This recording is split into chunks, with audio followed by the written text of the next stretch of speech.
24T asks, why does the author conclude the article by addressing the reader directly? So the most important ideas from the question are conclude the article, which tells us where we need to look in that last paragraph, and then addressing the reader directly. And that phrase, addressing the reader directly, can be a little bit tricky. But what we have to understand is that we are the reader. So if somebody addresses me directly, they're probably going to use the word you.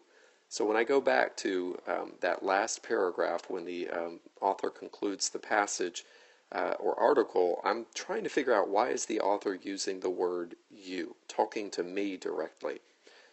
So I'll go back and look and see if I can draw some conclusions.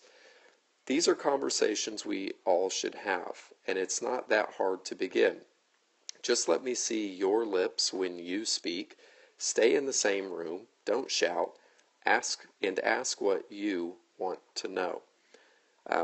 So when I think about that, the author seems to be telling me to do something, or telling me how to do something.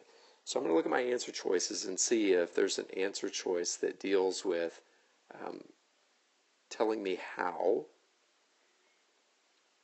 to do something. Answer choice A, to include the reader in a personal joke.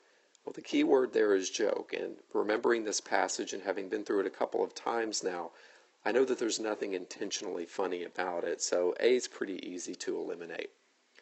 B, to highlight the most important aspects of a conversation.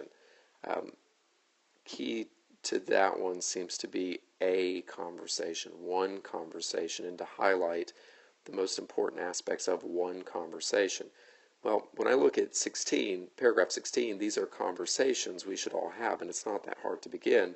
Let me see your lips when you speak. We're not talking about one conversation. We're talking about, as I said before, telling me, the reader, how to do something. Answer choice C, to suggest that most non-hearing people do not need hearing aids. Well, there's nothing in the conclusion about needing hearing aids, or about non-hearing people needing hearing aids. So that one's pretty easy to cross out. So hopefully D will match my original conclusion. D, to instruct the reader how to treat people with hearing difficulties. I like this verb instruct, and then there's how, and how to treat people with hearing difficulties. So if I go back, these are conversations we should all have, and it's not that hard to begin. Just let me see. It's a command form there. Just let me see your lips when you speak. Stay in the same room. Don't shout. Ask what you want to know. These are all things telling me how to do something as I originally thought. So I can be 100% confident that it's D. Now I want you to go to the last page, page 20, and answer 25S on your own before checking back to see if you worked through it the same way that I did.